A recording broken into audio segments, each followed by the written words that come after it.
Pontius Pilate. Pontius Pilate was governor of Judea at the time Christ was crucified.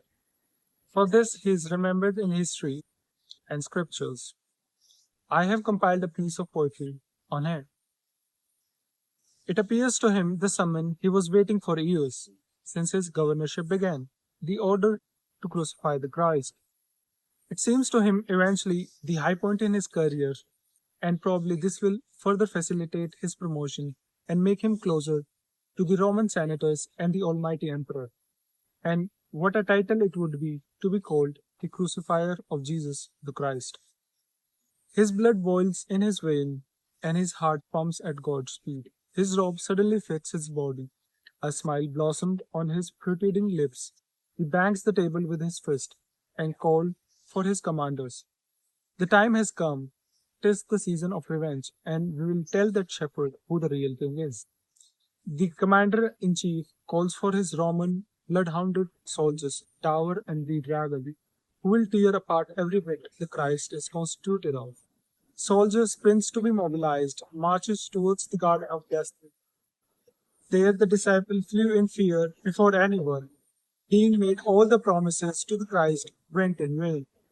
Judas Iscariot, with his pockets full of silver coins, found himself ill at ease to move. His very demise has begun too. The unease begin at the town. The palace is asked multiple times during the duration to comment. The palace announced that there will be a trial first. Littlest mercy showed upon him, calling, "If you are truly Son of God, ask him to save you." They dragged Christ like an animal to the house of Annas. Here the questioning began. "Are you the Messiah, the Son of Blessed One?" The Christ innocently stood there, said, "I am." They asked him again, "Are you truly the Messiah, the Son of God?" He says, "I am." Christ prayed to the Father, and Father assented the crucifixion. The whole city of Judea marched to the heaven in protest for the Savior. The death be upon he who tries the Savior. Slogans stormed the city, and the architecture of kingdom trembled to its core. Unwilling to move from their stands, Romans compiled all the charges in their law on Christ, and Christ innocently stood there. The woman just recently being cured of a deadly disease rushes to the annals of judicial wing of Judea, and there threw herself to the ground and cried like a child. Her garb torn in pieces, and her face marked with dust and dirt. And she said, "Have mercy on the Savior, he who brings God to the man, have mercy upon him." The governor calls to the public, "Jesus the Christ, he who claims the godly inheritance, will be nailed to the cross until he dies." The demons in his soul cheered while he made this announcement. The emperor needed him dead. Nothing will prevail in the opposite. O Pontius, you wrecked Christ and destroyed the dreams of Savior. O Pontius Pilate, you weak souls, only doing one thing successfully in your life, that is to nail Christ to the cross. And let Madonna in wild abandonment cry and pray for the life of life more. What kind of hell we must live now?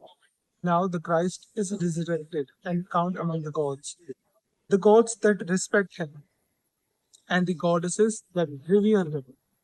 The history of Rome commands you like a relic of Judas. The majestic drum of Vatican echoed in the soul of Romans. "Ha, ha, ha," echoed in his soul. And then he pulled his robe and told Mary Magdalene, "Hey woman, go home and pick his body later." His inferior blew their juices and crying laughing. Magdalene, unable to move, cast a shadow of pain on Christ's face and asked Mary of Cleopas to the same. When they descended mountains of Golgotha, the thunderstorm burst and cried, and the sky melted black and pitched the charcoal. The earth rejoiced the man of God. His laugh lasted until he realized what he has done, when demons danced with his soul and took control of his conscience. Those demons will eventually lead him to the hand of himself, and Pontius was forever damned in history.